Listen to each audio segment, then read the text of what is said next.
कहा जाता है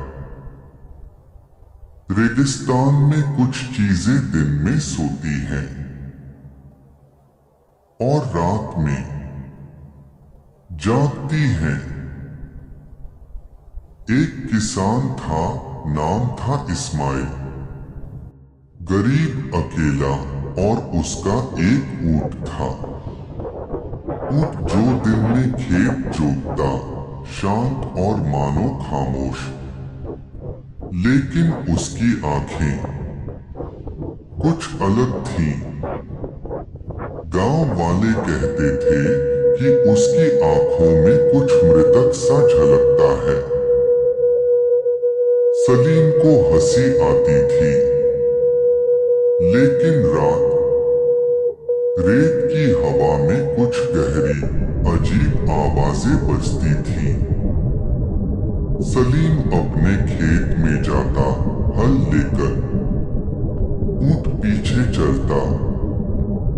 दिन में सब सामान्य लगता, लेकिन हर सुबह खेत पहले से जोता हुआ मिलता। हल मिट्टी में गड़ा रहता। ऊंट दूर खड़ा रहता। कुछ गड़बड़ था। सलीम ने सोचा, शायद मैं भूल गया। लेकिन रेगिस्तान कभी भूलता नहीं। एक रात जब चांद आधा आसमान में था, सलीम अपने छोटे से कमरे में छिपा। वह देख रहा था, ऊंट अकेला खड़ा, हवा में हल्की धूल उड़ रही थी।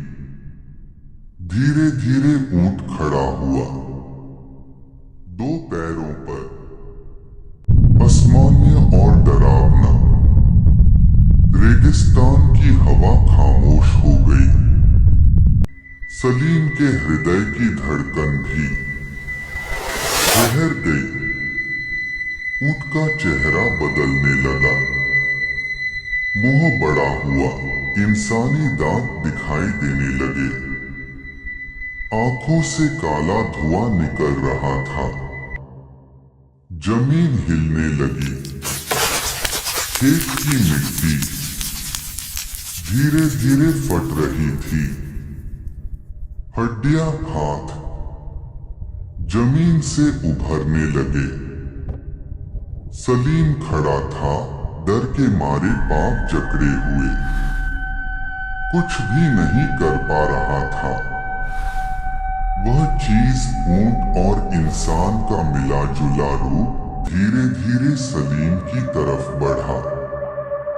सलीम भागना चाहता, लेकिन रेत उसके पैरों में चिपकी हुई थी।